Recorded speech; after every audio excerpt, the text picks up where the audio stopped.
Sebelum ni kan saya dah buat video DIY power bank. Tapi ada orang komen, "Bang, yang power bank ni tak support quick charge lah. Tak ada fast charging." Kalau kita simply connect yang macam saya punya DIY yang lama ni, saya punya ni ada untuk USB punya power meter. Nampak tu 5 volt. Pun saya dah charge kan. Dan kalau kita tengok bacaan kat sini, 5 volt pada 0.6 3 watt ke 5 watt je dia punya charging punya power. Jadi tak laju nak charge handphone kita. Lepas handphone sekarang kan banyak yang support quick charge kan. Jadi cara dia, kita je ubah suai kita punya litar tu sikit, jadi benda ni. Ni boleh quick charge. Tengok tu dah menyala. Saya pun cocok saya punya power meter ni 9 volt lah, 9 volt pada 1.6 ampere. Jadi ini adalah sistem yang boleh support quick charge untuk kita punya handphone. Jadi macam mana nak buat dia? Jom.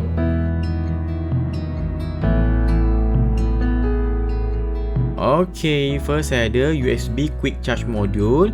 Tu lubang USB nak cocok handphone nanti. Dan belakang ni kita tengok dia punya input dia 6 hingga 32 volt. Dan saya akan gunakan JST connector untuk mudah.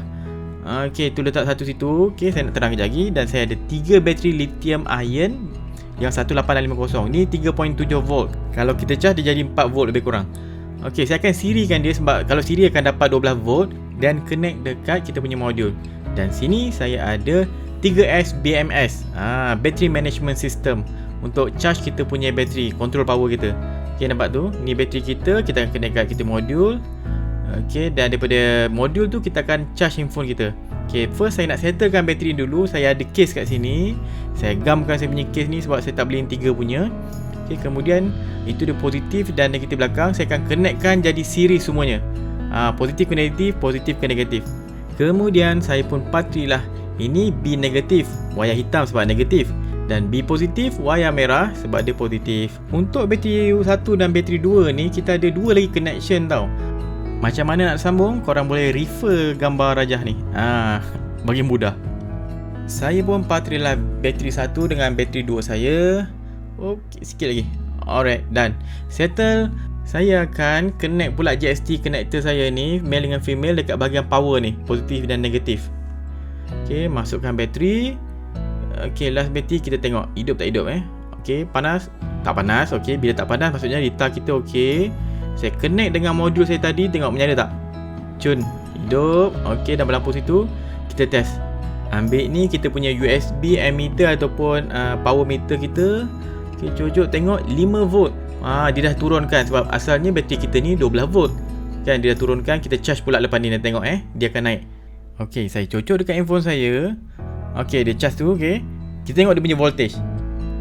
Tengok kita dapat 9 volt pada 1.6 ampere, lebih kurang 14 watt lebih kurang.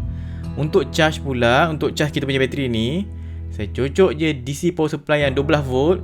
Cocok, dan kita akan terus charge. Nampak ni, saya pakai 12 volt punya DC adapter.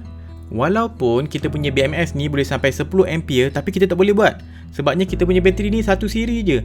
Dia boleh cover maksimum 2 ampere. Kalau kita parallelkan dengan beberapa lagi siri bateri 12 volt, baru tak ada masalah.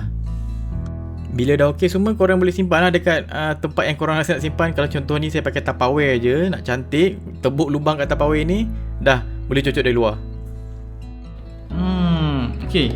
Nampak kan, konsep dia mudah je sebenarnya.